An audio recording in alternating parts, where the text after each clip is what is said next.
Hello, welcome সবাইকে আমাদের channel secret ডায়েরিজে। আর আমি আজকে আরও একটা নতুন এপিসোড নিয়ে চলে এসেছি, যেখানে আমি আরও একটা গল্প আপনাদের সাথে শেয়ার করতে চলেছি। অ্যান্ড এটা খুব ইন্টারেস্টিং।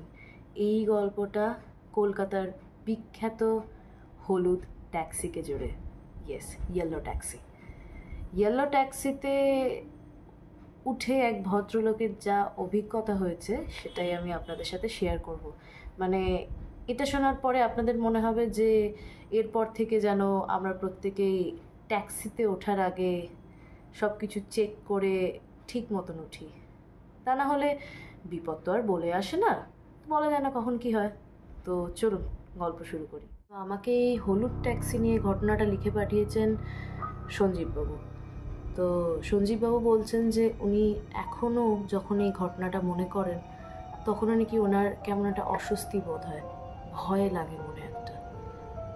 ওনার সাথে এই ঘটনাটা ঘটেছিল আজ থেকে প্রায় 5-6 বছর আগে। উনি যখন প্রথম চাকরি পান, পার্ক স্ট্রিটের একটা অফিসে উনি চাকরি পেয়েছেন।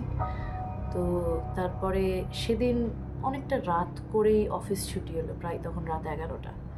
বাস মিস করেছেন, তাই অগত্যা উনি একটা ট্যাক্সি ধরলেন।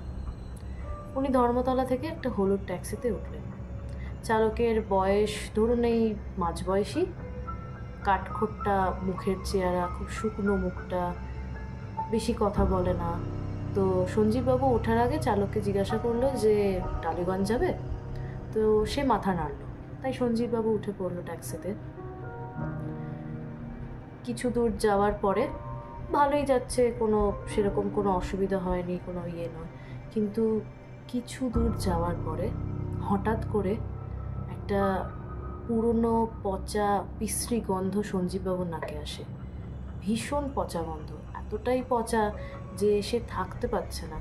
তো তখন সে চালককে জিজ্ঞেস করে যে হ্যাঁ গো, এই পচা গন্ধটা কিসের আসছে? চালক কোনো উত্তর নেই। সে কোনো উত্তর না দিয়ে নিজের মতন সামনে তাকিয়ে গাড়ি চালিয়ে যাচ্ছে। সঞ্জীববাবু বুঝতে পারলেন না যে কি হলো, কোনো উত্তর দিচ্ছে না, কিছু কি হয়েছে। তো তারপরে সঞ্জীববাবু হঠাৎ গাড়ির রিয়ার ভিউ মিররে দেখতে পেল একটা ছায়ামূর্তি নড়ছে, ছায়ার মতন কোনো একটা আকৃতি বা কিছু নড়ছে। তো সে সাথে সাথে পেছনে ঘুরে দেখলো যে কেউ নেই। সে তখন ভাবলো যে তাহলে হয়তো আমার মনের ভুল, কিছুই হয়তো নেই। কিন্তু না, তারপরে ওনার হঠাৎ আবার উনি পেছন ঘুরে দেখলেন। তো এক মুহূর্তের জন্য ওনার মনে হলো যে ওখানে কোনো একটা নারী মূর্তি বা একজন মহিলা বসে আছে। তো উনি তখন ভাবলেন মহিলা বসে আছে, তাও গাড়ির পেছন দিকে, মানে গাড়ির ডিকির ওপরটার দিকে, সেটা কি করে হতে পারে? তো উনি আবার পেছনে ফিরে তাকালেন। পেছনে ফিরে তাকানোর পরে দেখছেন যে না, কেউ নেই। তো উনি তো অবাক যে কি হচ্ছে ওনার সাথে। উনি একা আছেন, ওনার ঘুম পেয়েছে সে কারণে এইসব হচ্ছে, নাকি কি ব্যাপার, এগুলো কেন হচ্ছে, এগুলো উনি কেন দেখছেন? কিছু দূর যাওয়ার পরে উনি ওনার মোবাইল বের করে ফোন করতে যাচ্ছিলেন, কিন্তু দেখলেন যে মোবাইলে নেটওয়ার্ক নেই, এক ফোঁটাও নেটওয়ার্ক নেই মোবাইলে।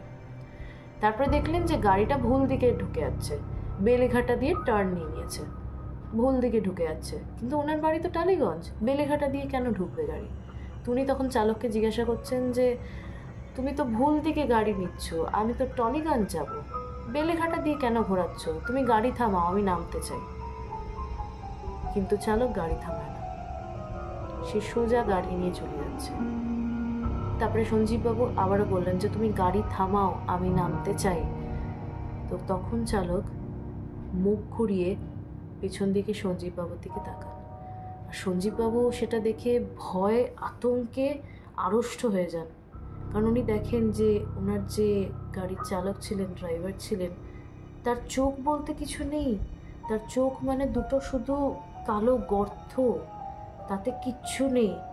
মুখটা একদিকটা দিয়ে পুড়ে গেছে, সারা শরীর জ্বলন্ত, পুরো পোড়া অবস্থা, সেখান থেকে ওই বিশ্রী পচা গন্ধটা বেরোচ্ছে। আর মুখের এখান দিয়ে পুড়ে ছাই হয়ে গেছে, বিকৃত মুখের অবস্থা, মাংস খুলে খুলে পড়ছে। সেটা দেখে সন্দীপবাবু জোরে একটা চিৎকার,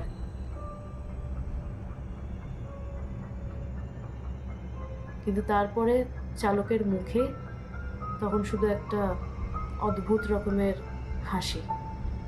সে আবার সামনের দিকে ঘুরে সোজা চালাচ্ছে। এরপর সন্দীপবাবু গাড়ির কাঁচ নামিয়ে এদিক ওদিক তাকানো উনি শুরু করে দেন। কেউ যদি থাকে, কেউ যদি ওনাকে সাহায্য করে, উনি কোনোভাবে যদি গাড়ি থেকে বেরোতে পারেন। কিন্তু তখন রাস্তাঘাটে কে থাকবে অত রাতে? কেউ নেই। অবশ্য সে যাত্রায় সন্দীপবাবুর কপালটা খুব ভালো ছিল, লাক খুব ভালো ছিল।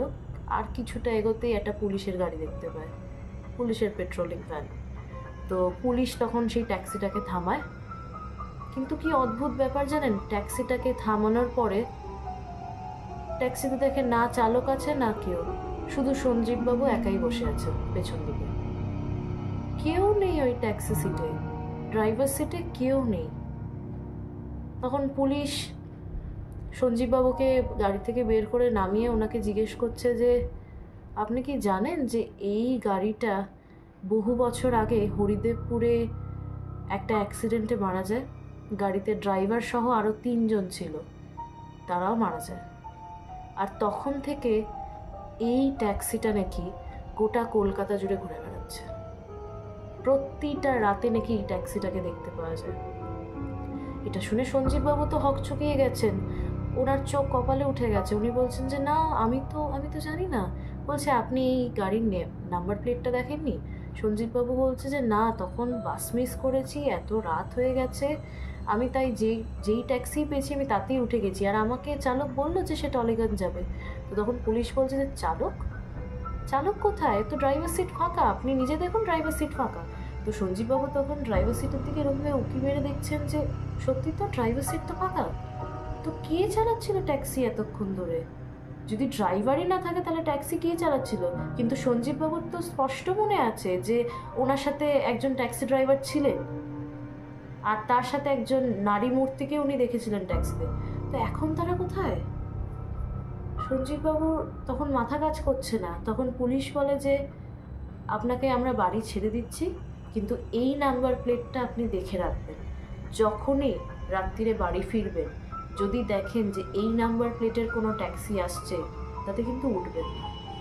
কারণ এই ট্যাক্সিটাই ওই অ্যাক্সিডেন্টের পর থেকে প্রতিটা রাস্তায়, প্রতিটা কলকাতার রাস্তায় দেখতে পাওয়া যাচ্ছে, ঘুরে বেড়াচ্ছে। এরা নতুন প্যাসেঞ্জার খুঁজছে। আপনার কিন্তু প্রাণ সংশয় হতে পারত, হয়নি, সেটা আপনার কপাল ভালো তাই। তো এই ছিল সঞ্জীববাবুর সাথে ঘটা একটা ঘটনা। সঞ্জীববাবু তাই শেষে লিখছেন যে উনি এখনও যখন কলকাতাতে এদিক ওদিক কোথাও যান, যখনই রাত হয়ে যায় ওনার বাড়ি ফিরতে, তখনই যদি কোনো হলুদ ট্যাক্সি ওনার জন্য দাঁড়ায়, ওনার ভীষণ ভয় লাগে ওই হলুদ ট্যাক্সিতে উঠতে। আর তাই উনি এই হলুদ ট্যাক্সিকে একটু এড়িয়েই চলেন, হলুদ ট্যাক্সিতে আর চাপেন না। হয় বাসে যান, নয় মেট্রোতে, নয় অন্য কোনোভাবে চলে যান, কিন্তু হলুদ ট্যাক্সিতে উনি আর ওঠেনই না। ওনার এতটা বেশি মনে আতঙ্ক হয়ে গেছে, উনি এতটা বেশি ভয় পেয়ে গেছেন এই ঘটনার পর থেকে।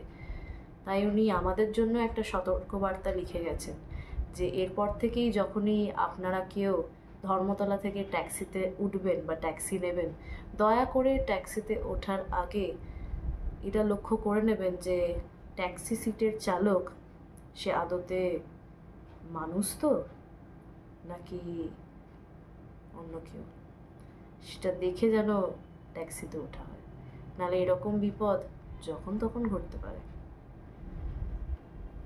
তো এই ছিল আজকের ঘটনা। আপনাদের সাথে দেখা হবে আবার পরবর্তী ভিডিওতে। আর নেক্সট ভিডিওতে এরকম আরও নতুন নতুন গল্প নিয়ে আমি আসবো আপনাদের সাথে শেয়ার করতে। তো ততক্ষণ প্লিজ সঙ্গে থাকুন আর আমাদের সাথে আমাদের গল্পগুলো দেখতে থাকুন। অবশ্যই যদি পছন্দ হয় লাইক, কমেন্ট, শেয়ার, সাবস্ক্রাইব করবেন। বেল আইকনে কিন্তু ক্লিক করতে ভুলবেন না। আর হ্যাঁ, আমাদের ফোন নাম্বারও আমাদের চ্যানেলে দেওয়া আছে ডেসক্রিপশন বক্সে।